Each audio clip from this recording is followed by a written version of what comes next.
La scène s'ouvre à l'hôpital. Un médecin annonce officiellement que Eduardo Torres est dans un état végétatif permanent. Il est précisé qu'il ne peut ni parler, ni réagir, ni contrôler son corps. Peu après, Blanquita est interrogée sur son état. Elle se dit profondément choquée, triste et incapable de comprendre pourquoi la vie peut être aussi dure avec des personnes innocentes. Son interlocuteur tente de la rassurer, affirmant que même dans les pires moments, une issue positive peut exister. Il souligne qu'elle s'en sort aujourd'hui grâce à son travail, mais admet qu'il lui manque encore quelque chose d'essentiel. Il confie vouloir reconquérir le cœur d'une femme qu'il considère comme parfaite, malgré son propre sentiment d'infériorité. Blanquita lui répond qu'il est sur la bonne voie et qu'il a déjà son cœur. Retour à l'hôpital. La tension est palpable. Les proches d'Eduardo attendent des nouvelles.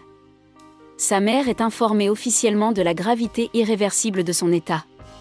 La confirmation du diagnostic provoque une détresse immédiate. Parallèlement, un homme prend un objet symbolique, le premier jouet offert par son père. Il souhaite l'apporter à Sofia, affirmant que l'amour véritable est éternel.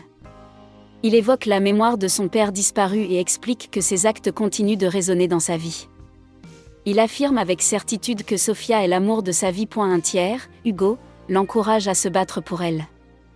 Il compare l'amour à une force de la nature, aussi puissante que la mer, capable d'unir ceux qui sont destinés à être ensemble.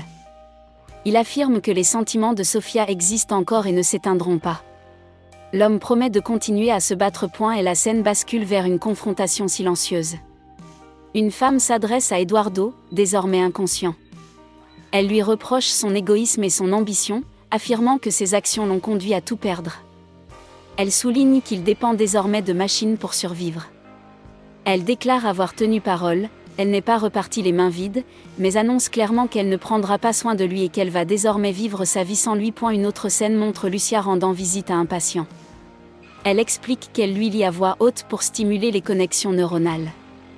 Elle remercie le personnel et exprime l'espoir que cela lui fasse du bien. Et la séquence se termine sur une note intime et mélancolique. Une mère parle à son fils, évoquant la difficulté de vivre sans Jimena et Isabella, reconnaissant que tout a changé. Elle exprime sa confusion, ses regrets et son incapacité à comprendre comment la situation a pu basculer ainsi.